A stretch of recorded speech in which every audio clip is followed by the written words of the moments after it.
everyone, and welcome back to my channel. In today's video, I am going to be discussing all of the most important lessons that I have taken away from my first half of my college education. College is obviously a time of learning, but I personally think that the learning goes beyond what is just taught in classrooms and it actually extends to many other aspects of your life. So I am going to be discussing as many of those aspects as I can. I'm going to start by discussing the academic aspect of college and what I have learned in terms of study skills, grades, and time management. Then I'm going to discuss professional development, extracurriculars, social life, mental health, and physical health. And for all of these, I'm really going to try to go beyond cliches. This is definitely a video that I wish I saw before I started college, so I hope that it's helpful for you and I hope you enjoy watching. First of all, I just have to come out and say what the biggest takeaway for this section is. Your GPA and your grades do not matter nearly as much as you think they do. We have literally been conditioned to think that these things will either make or break our lives, and that is absolutely not true. Now, are there certain fields that prioritize GPA more than others?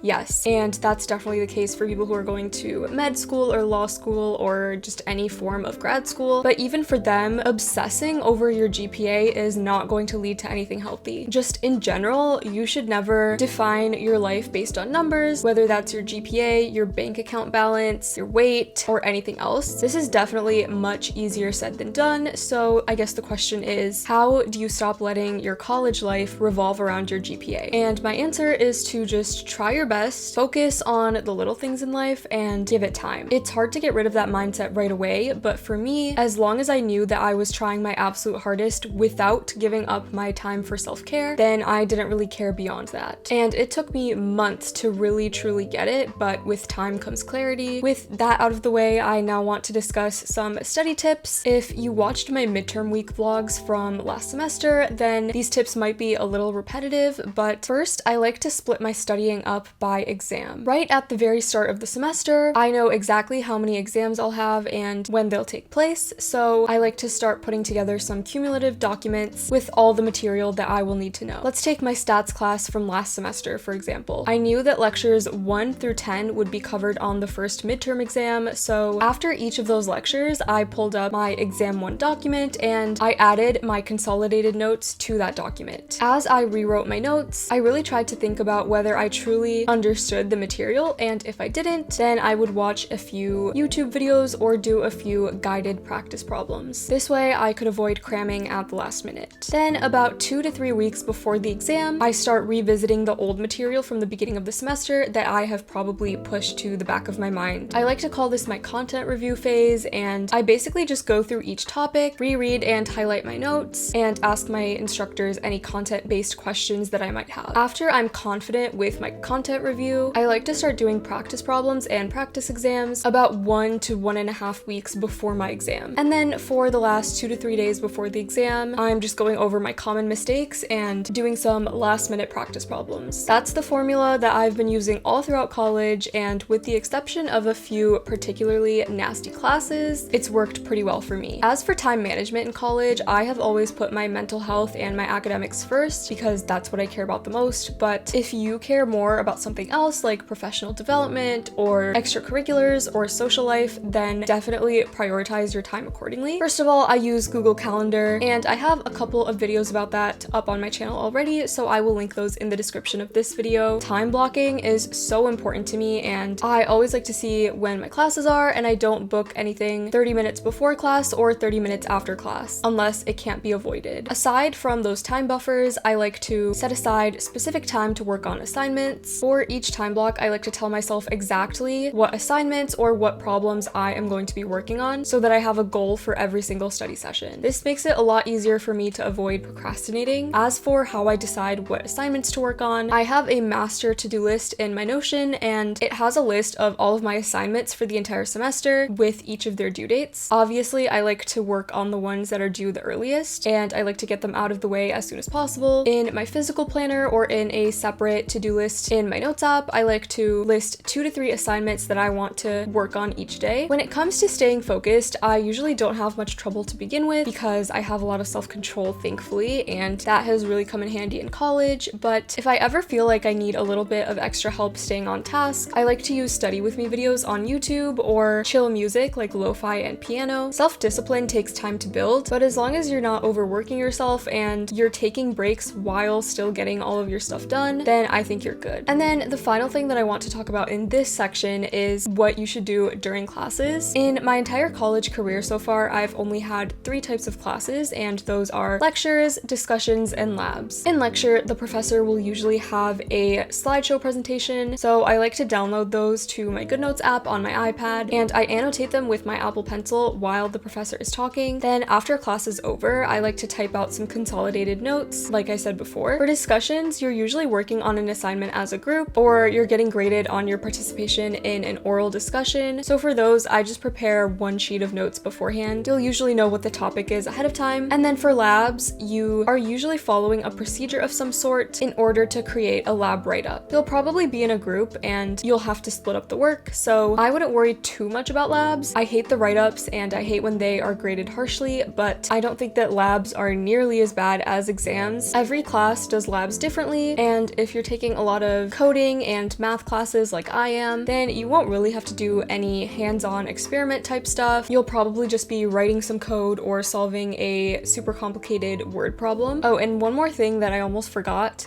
At the beginning of the school year, I always like to look at the grade breakdowns for each of my classes. So for example, in some classes, the final exam might be worth 30%, while in other classes, it's only worth 20. So having that information in mind ahead of time can really help you decide what to prioritize. I have a whole video on how I prepare for a new semester, so definitely check that out because I go over everything that I like to do before the start of a semester, and I think that that could be very helpful for a lot of the things that I discussed in this section. I could go on forever about academics, but I think that pretty much covers everything that I wanted to say in this section. I'll probably think of extra stuff later, and if I do, I will include it in the description of this video. The main goal of this section of the video is to tell you that everyone is on completely different journeys throughout life, and those different journeys literally cannot be compared. Everyone has a different combination of circumstances, so I don't get why college students all feel like everyone should be at the same point in their career by the end of college. I know for sure that I am going into the tech industry, so my advice might be a little bit skewed towards that realm of careers, but I'll try to keep it as general as possible. First of all, be sure to take advantage of your university's career resources, including their alumni network on LinkedIn, their resume workshops, and their career fairs. So many people find summer internships and post-grad offers through career fairs, so that's what I would recommend more than anything else. However, don't feel like you won't get a job after graduation if you don't do any internships. Again, everyone's life is different, and it may not be possible for you to do an internship, especially if you have a ton of other commitments like summer classes, or if you can't afford to relocate to a different city for a summer internship. I feel like at U of M especially, everyone always asks other people about their internships and about what their summer plans are, and when they do that, they're really just asking you if you have a place to work at over the summer, and they just want to compare your summer plans to theirs. It's completely ridiculous. So don't feel like you need to explain yourself if you aren't working over the summer. And this is coming from someone who has worked every single summer of college. So even though I do have a place to work over the summer, I don't feel the need to discuss that with people who don't, if that makes any sense. To be honest with you, college students can be some of the most insecure people that you will ever meet when it comes to career development, and I get it because it is definitely extremely scary to be new to something like professional development, but please try not to be catty about it. You can share your own good news without putting others down. Speaking of sharing good news, you should really be using LinkedIn to document all of your advances in your career. Anytime you start a new position, you should add your start date and all of that good stuff. Similarly, you should be updating your resume as you go. Don't save stuff for later because sometimes you can end up forgetting things that you really wanted to include in your resume. I can do a whole separate video on professional development and networking, so stay tuned for that. In general, I just like to have a couple of long-term career goals, and I break them up into smaller tasks and give myself fake due dates in order to get them done. My university has a club fair at the very beginning of every school year, and because of that, it was super easy for us to discover new student orgs to join. I joined two main ones, one that is related to my career and one that is more for volunteering and community service. And with the time commitment for both of them, I feel like that's more than enough. I also have leadership positions for both of them, so I have learned quite a bit about the do's and don'ts of student orgs. First of all, don't let your student orgs take advantage of you. Unpaid work is unpaid work, regardless of whether it's for a good cause or not. So you should be the one to decide how much you take on, aside from what is explicitly stated in your role description or your membership requirements. Also, if you are in a leadership position, that doesn't mean that you should be on call at all times for everyone else in your org. Set boundaries and stick to them. I used to care so much about whether people thought I was flaky or not, and because of that, they realized that they could pretty much ask me to do anything for them. So I really had to make a change. Basically, I just started saying no to things, and I think that they have finally taken a hint. But it did take a while, so that's just something to keep in mind. In general, I would say that you should make sure that whatever you are doing for your student orgs also benefits you in some way. For me, I feel like whenever I have a job interview, they always bring up my student orgs because they can see that I'm doing some pretty cool things for them on my resume, so that is the benefit that I get. Some other benefits could just be personal enjoyment, volunteer hours, or letters of recommendation. Honestly, student orgs are a great way to meet new people and get free food, so I highly recommend them, and always try to join at least one student org where you know that you will be able to get a leadership position because they can really make your resume stronger. As for student org events, I always like to put my classes first, so if I have a class or if I really need to work on something for a class, then I won't go to a student org event if it overlaps with what I need to do. But again, just know your priorities and stick to them.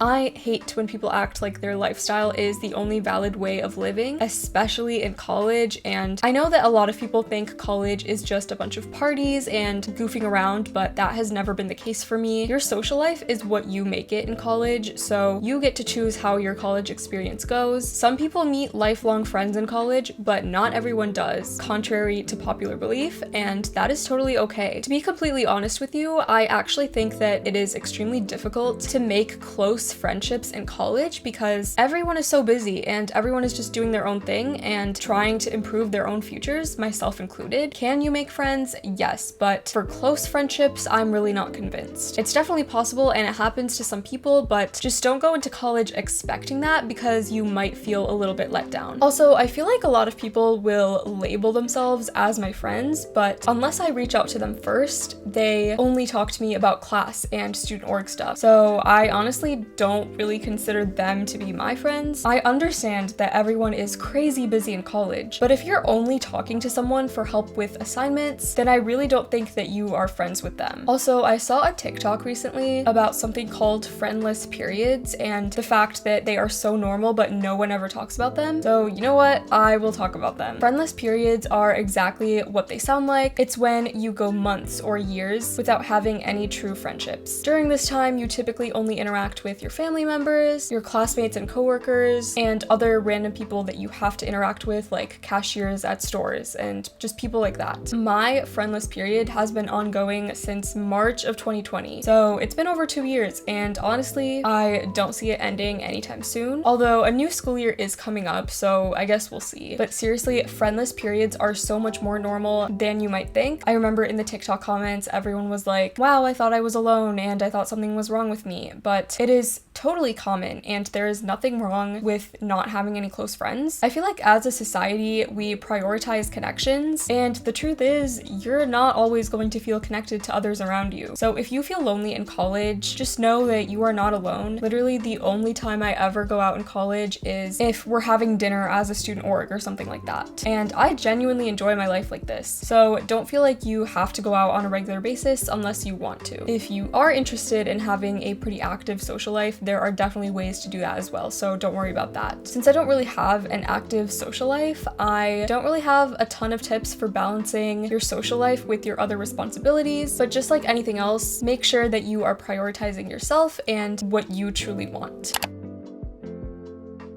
Mental health comes first, above all else. If you don't feel good on the inside, then soon you're going to start feeling bad about pretty much all the other aspects of your life. As someone with severe anxiety, I really had to learn this the hard way, so trust me, everything else besides your mental health can wait. I was really inspired by Caitlin Films' video on why she is putting school on hold for a while, so I will link that in the description, but overall, just know your limits and take time for yourself. Whether it's half an hour or a couple years, it's okay to step away from school-related things. It's one thing to say that you're prioritizing your mental health, and it is a completely different thing to actually do it. So hold yourself accountable. If you need to, literally include your mental health breaks in your to-do list. I don't do this, but I like to take at least a 10-minute break after I cross something off of my to-do list. During that time, I like to watch YouTube videos and parts of TV shows. At the end of the day, I also like to read for a couple hours before going to sleep, and I'm usually always working on YouTube videos during the school year because I love video editing and I find it relaxing, so that's also something that is extremely helpful for my mental health. Just make sure that you do at least one thing that is just for yourself each day. I also mentioned this in an earlier section, but if you start all your work early, then you're going to be much less stressed as the semester goes on. Stress is normal and it is a part of college that can't really be avoided, but I do think it can be minimized. If you're struggling and you need to talk to someone, definitely look into your university's mental health resources, because I'm pretty sure at my university we are able to get a few counseling sessions for free, and talking to a professional can really help.